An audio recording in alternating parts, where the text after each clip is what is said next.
District 2. Really glad to have you on, Eli. Thanks, Kelly. I appreciate it.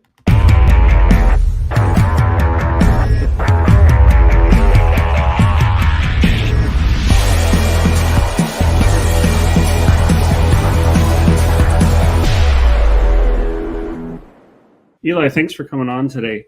There's so much to talk about. It's really good to see you again. We really appreciate what you stand for here in Arizona. And I know that you were part of SEAL Team 3. You were a combat veteran of 13 years you served, and thank you for that. I know you are founder of Bottle Breacher. Tell me just real quickly, when the idea to run for office first came to you, and what was the motivation behind that? Yeah, well, I've tried to stay engaged, I would say, in the political conversation, the cultural conversation for a while, just as I've watched as our country becomes more and more insane by the day. And then many years ago, well, several years ago, I was asked to make a political commercial. And that was a political commercial for, at the time, Senator Martha McSally. And it was an anti-Mark Kelly commercial. And, that kind of led to my meeting up with some people in the political world. And that was kind of the genesis of me getting involved in politics. Sure. Well, it's great that you're willing to serve again.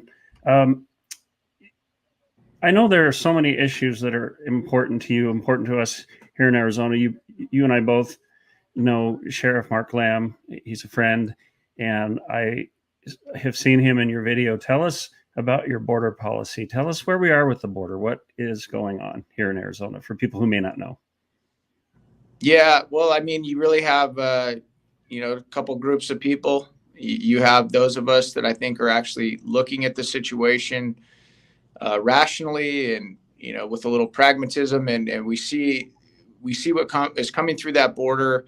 We're actually talking to Border Patrol agents. We're talking to law enforcement officials about what they're experiencing and acknowledging what they're seeing and what they're telling us. And those of us that are watching it, and many of us with the loudest microphones right now are candidates running for office in Arizona, and you'll hear from most of us.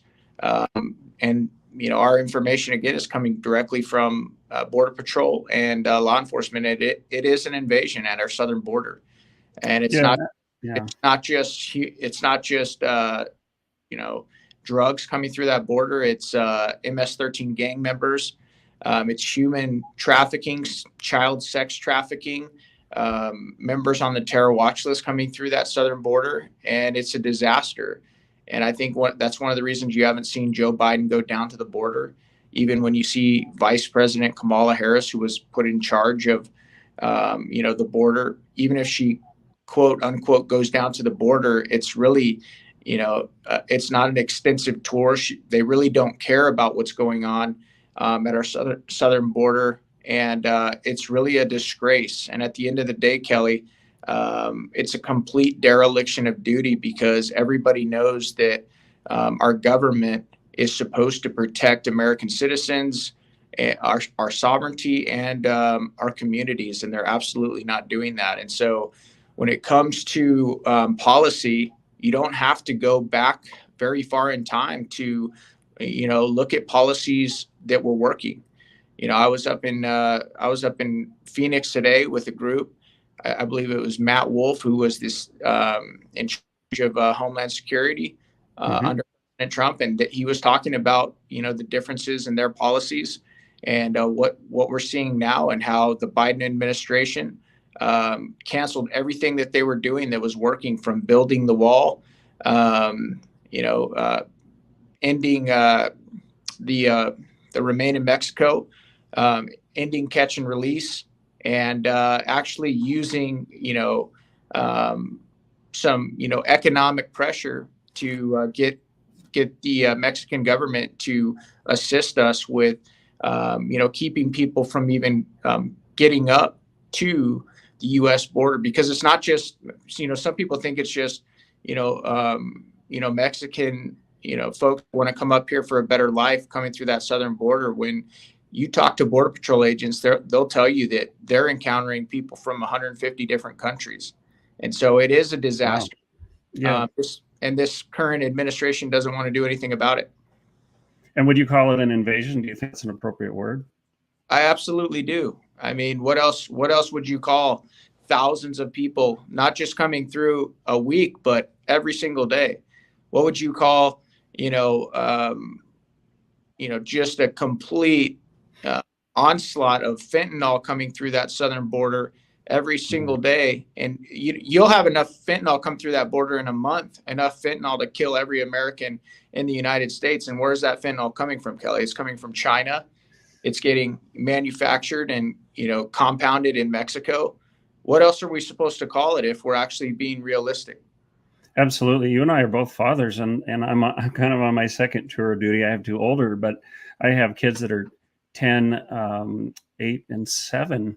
And I worry a lot about this fentanyl being brought in that's disguised as candy. In fact, the other day, our little girl, she's learning as she goes. Her brother said she was going around asking people for candy. That's what kids obsess on. And it's worrisome. And it's worrisome when I was a kid, probably when you were a kid, you go out on your bike and as long as you're home by dinner, everything's fine. But I don't think we as parents feel safe like that now. No, I actually had to have the same conversation with my two children where I showed them pictures of what this fentanyl that looks like candy, what it looks like. So they know what to look for, what to avoid. And I mean, whoever thought that we would, we would be in a day and age like this where that's a reality. Yeah, absolutely. And I noticed that you're endorsed by the National Border Patrol Council. I've seen you with, I believe, with Art Del Cueto. I like him a great deal. And I think that's significant. I think it's significant when you have their confidence. And I'm a longtime friend of the Border Patrol. I have many friends, one late friend, and I have a lot of respect for them. I want to switch gears a little bit to, speaking of kids, our schools, these ideologies that are brought into the schools. I would say so many parents are frustrated that some of the schools and the districts have an ideology that they know better than the parents, that the parents are essentially caretakers. They're infringing on parental rights. Can you tell us what you would do in office to help these parents who are so frustrated, many of whom have felt like, hey, we're being designated as terrorists here and we're just concerned parents? Yeah, well, I definitely believe there's a lot that we can do as parents, as leaders, as representatives. I think that one of the things that I'm going to try and do, and this is something I recommend for everybody running for, federal office, is to try and keep the federal government out of our lives as much as possible, including our schools and academia. So I think a lot of us want to see, the authority be returned to the states, local level, and the parents, and keep the federal government out of things as much as possible. And, in Congress, I think that means we can, take a look at the Department of Education, what they're doing. I know many people believe that that's a department that should be defunded. And, I can't make much of an argument myself for why it shouldn't be. I don't see, what they're doing well is when you look at American school children and students and where we rank as far as, our educational status when you compare us to countries around the world. In addition to the indoctrination as our kids are being taught to hate this country, to be completely confused about, what's been foundational truths for a long time, from, gender ideologies, on down the line. And I think Americans, Arizonans, parents are sick and tired of it. They want their kids to be taught, how to, be ready for the professional marketplace, to understand, history, culture, mathematics, science, et cetera, et cetera. And, clearly that's not what the priority of the modern day American educational system is. Yeah. And these Marxist philosophies, let's call it what it is, have been brought into the schools, brought into every level of our society.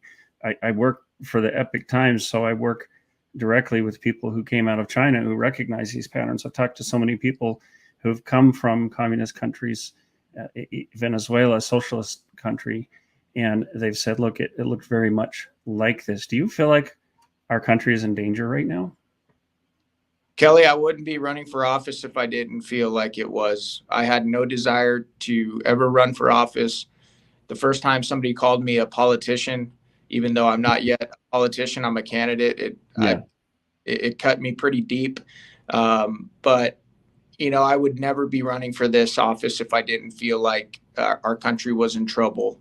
And I want to say this, Kelly, because a lot of times we just look at politicians and we blame politicians for, all of our woes and all of our problems. And, there is a lot of corruption, foolishness, and whatnot up on Capitol Hill and in our government. But it's not just there, Kelly. It's everywhere. It's in entertainment. It's in the church. Yeah. It's in academia. It's in every major institution that we have. And so, yeah, should our politicians take a lot of blame for this? Absolutely. But, don't let the other folks off the hook either. Don't let the folks in Hollywood and entertainment off the hook. Don't let the pastors and, clergy and elders in our churches off the hook, because they've been silent for a long time. They know this stuff has been going on, but they didn't want to get involved in it. And so you really have, in my opinion, you have an insurgency that's destroying the United States of America. And I know that those are hard words, and a lot of people look at me or others that talk like that, and they just act like, what are you talking about? That's, you're exaggerating. No, I'm not exaggerating. This country can only withstand so much corruption, so much debt, so much foolishness, Kelly, and quite frankly, so much evil. And it is every major institution that we have. And so for a guy like me that loves this country, has fought for this country, and is a father and wants my kids to grow up with what you and I did, I just have to take a look at, okay, the skills, talents, and abilities that God's given me, pray about it and ask God, hey, where do you want me in this? Do you want me in this at all? And so here we are, through prayer and a lot of hard work. We're a couple weeks away from unseating a 3-term Democrat. And Kelly, I don't know if that's going to happen. I really don't. It's not up to me. It shouldn't be up to me. I can tell you I put the work in. We've invested, a good amount of our own money into this. Worked really hard to do this, but that's what it's going to take. It's always taken effort. It's always taken sacrifice. It's always taken service. Ronald Reagan, I believe, said, many decades ago, he said, freedom is always one generation away from extinction. And it really is. I mean, it is. You got that American flag behind you, Kelly. I used to wear that on my uniform when I'd go to work every single night. And not know if I was coming home. And it is true. This is such a unique experience that we have here. And, it has to be fought for, because look at the history of man and what man has been willing to do to oppress, humanity and to gain power. It's awful. And communism has killed hundreds of thousands of people under Stalin alone. Everybody focuses on Hitler, but under Stalin alone, one estimate, a high estimate, is that he killed 63 million of his own people, and that was just one leader, one person. And I believe it was Vladimir Lenin who said the ultimate goal of socialism is communism. And it's sad to see young people falling for this, because when I was in high school and college, it was still the Cold War, and I think most people in this country would have seen communism as evil. And now I find, particularly young people, they just don't know. They're falling for that same temptation. But what's so important, and one of the things we're striving to do on Freedom Talk, is to help wake people up, to help kids understand, look, this country isn't perfect, but it's a heck of a lot better than what we had before. And if we lose this country, the potential is there to be very, very bad. And I've studied how democide or mass murder of citizens of a country has happened through history, and everyone says it can't happen here. So it's really great that you take it seriously. I know you and I have had our eyes open for quite some time. So how do we, on the school issue, how can you as a congressman help? Who can you work with here to help turn that around in our schools, to not only get the CRT indoctrination out, but to have kids start reading their Constitution, getting a balanced view of history? What do you think you could do? I think this is one of the things you can do right there by not being afraid to, talk about, a lot of issues that some people would say are, hyperbolic or exaggerated. But the other thing too is you can, I can support, people running for school board. One of the guys running for school board is here in, the Oro Valley, Tucson area, is a guy named Jeff Utch. He's a friend of mine. He does this spot on James T. Harris's radio show. He's the constitutional sensei. I've had Jeff, mentor me and teach me about the Constitution for a long time, just because he's so knowledgeable in it. And so, a lot of times it's you use your voice and your platform to support, people that understand the Constitution, are running for these positions that are going to most heavily impact, our schools.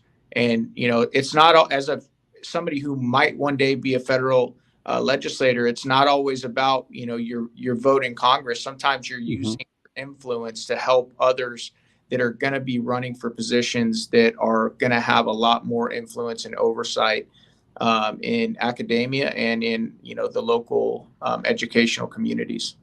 Yeah, and so many of these candidates have been career politicians. I know your opponent was a Republican until 2015. He switched parties. What was behind that? You see, I think probably more Democrats. Tulsi Gabbard left the Democratic Party. Why did your opponent go the opposite direction?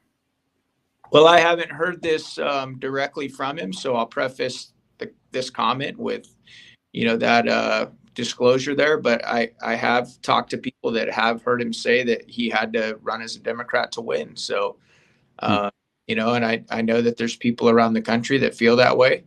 And so if that is the case, if that's true, then, that might make a little sense. I don't know. I'm saying I just did an internet search, so who knows? That's what I saw online. But so obviously, one of the questions I want to ask you is about indoctrination in the military. You probably know that Matthew Lohmeyer came out, I think it was last year. He was an Air Force lieutenant and then Space Force lieutenant who got basically kicked out of the military for blowing the whistle on Marxism and infiltrating the military. Tell me your thoughts about that. I mean, this has got to hit really close to home for you.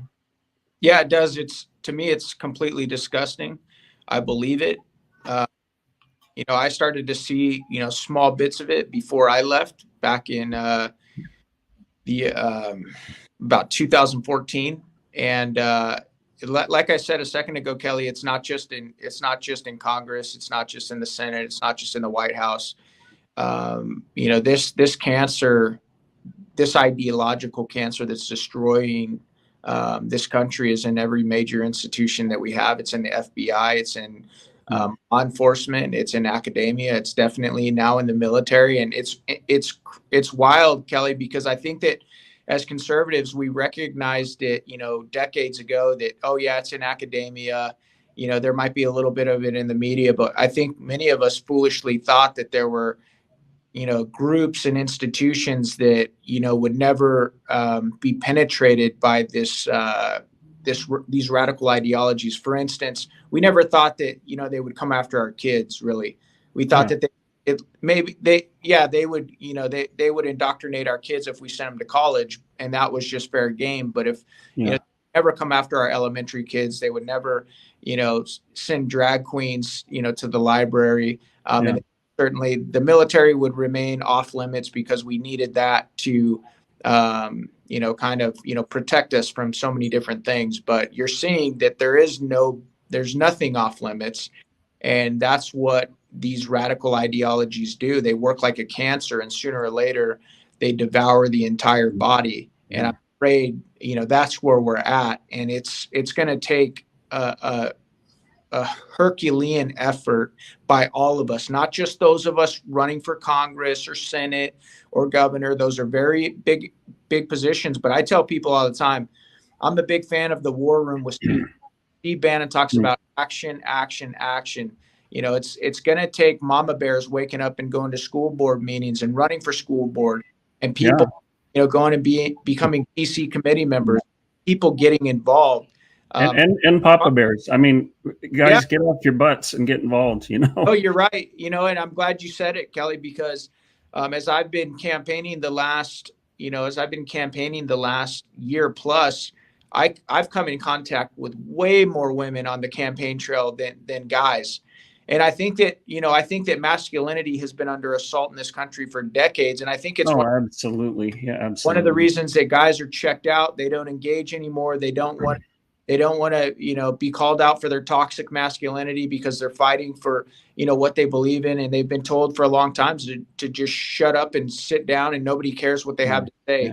Yeah. And so it's really it can be overwhelming, Kelly, if you don't break it into small digestible bites, if you try and take it all in at once. But the bottom line, go ahead, Eli. It's still worth fighting for.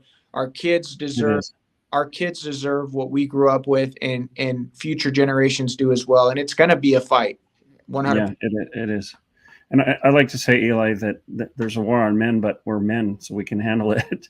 And I've been raising 4 sons and a girl who is so feisty she'd probably whip all of them, in terms of attitude. But I have to say, men have to be men. We have to not be intimidated. And I was volunteering in my oldest kids. They're now adults, but I was volunteering in their schools, and I felt that pressure. Like, I'm a big man, I'm a big male, and you're kind of automatically put in a category as a male. So I just want to encourage anybody watching, be who you are. Don't be intimidated. And I wrote a blog called Tonic Masculinity, play on words, but and the idea behind that is that a true man who's there's a book called Tender Warrior, or Steel and Velvet was another book that my dad gave me, but that a real man is really a delight. He's a protector, but he's also someone who's going to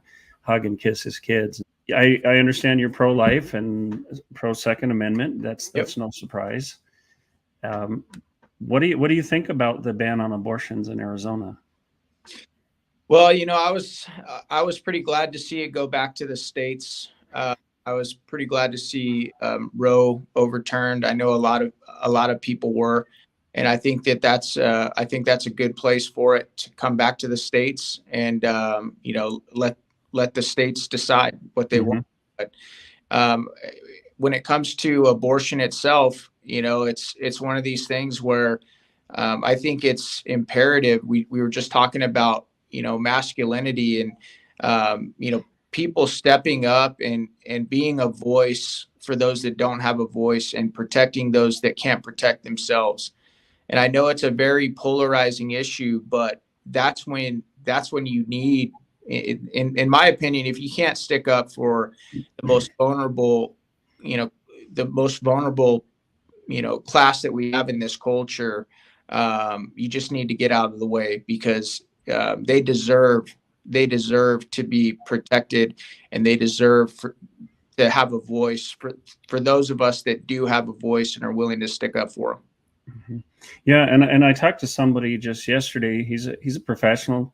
I have a lot of respect for him, but I was just kind of appalled because he wasn't aware of these issues. I was talking about transgenderism, chemical castration, little girls getting their breasts cut off and things like that. And he looked at me like, "What are you talking about?" And he said, "I'm a staunch Republican." But I said, you really got to keep up. And I think his attitude has been, well, it's politics as usual. Well, the Republicans will take it back. How do we, and here's the devilish thing to me. the Democrats, especially those on the left, are going to say, when you talk about these things, it's conspiracy theories. You're dangerous. You're a danger to democracy. Yep. That's what Marxism does. But how do we wake people like that up? I think he's a good man, but I just don't think he has a grasp on reality. He's too busy with his own life. It's sort of like, the movie The Matrix. How do you wake people up?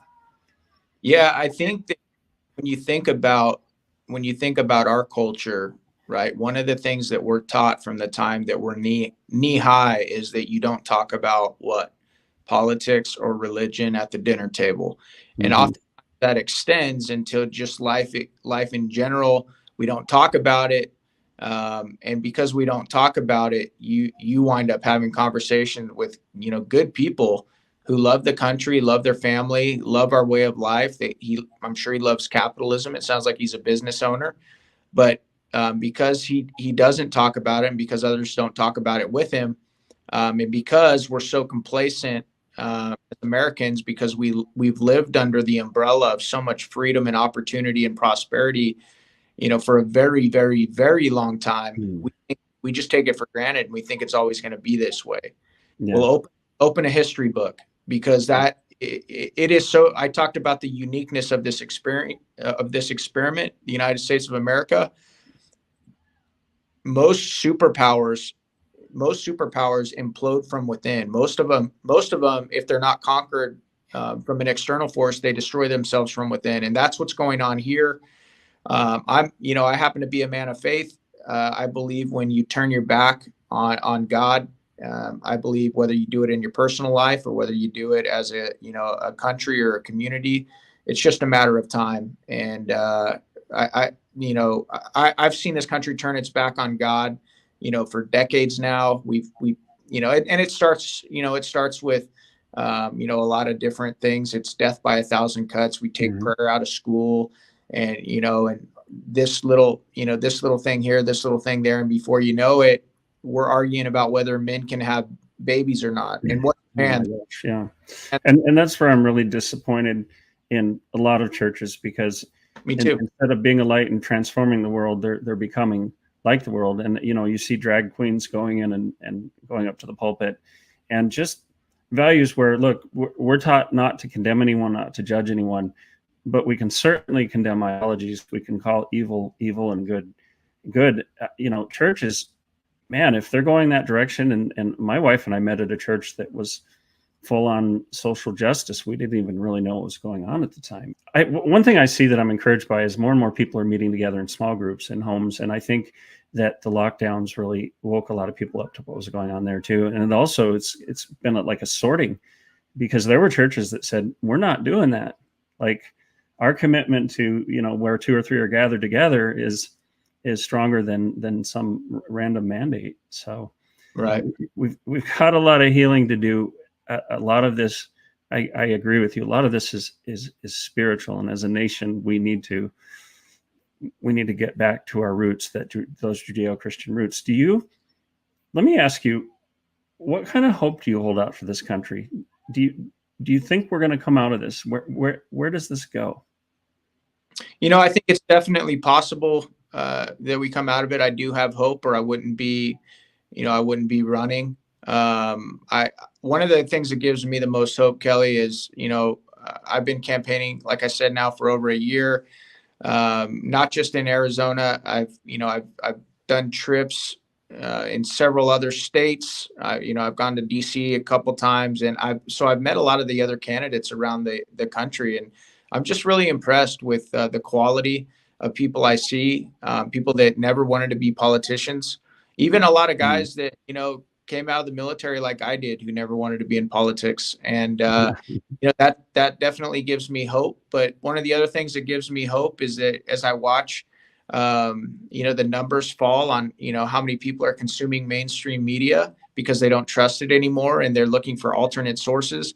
That gives me a little hope as well, because as we know, that the mainstream media has really turned into propaganda, and it's no longer, its goal is to no longer inform people and bring them the news. It's to kind of push a narrative and an agenda. And so that gives me a little hope that people are starting to wake up. to the fact that they're being constantly misled. But you know, one of the other movements, political movements in this country that's given me a lot of hope is the America First movement. And you know, Donald Trump, you know, a lot of people, you know, love him or hate him. You know, that guy draws a crowd, and people love Donald Trump, and the reason they love him isn't necessarily because he fights with people on Twitter.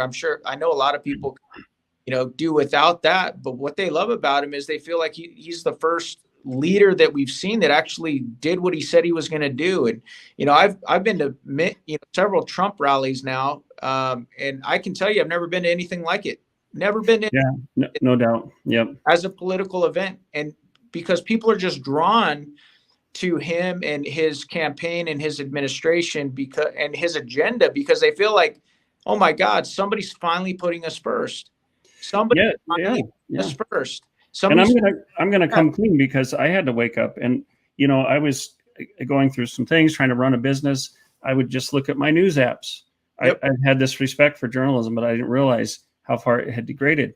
And I didn't vote for him the first time. Yeah. I have some old Facebook posts where I said some very, you know, part of the media talking points about him. But the night of the election, when I saw, hey, this guy's going to win, that was the first time I actually watched his speeches, not through a filter, read his policies. And I thought that night, I turned around, I said, I've been lied to.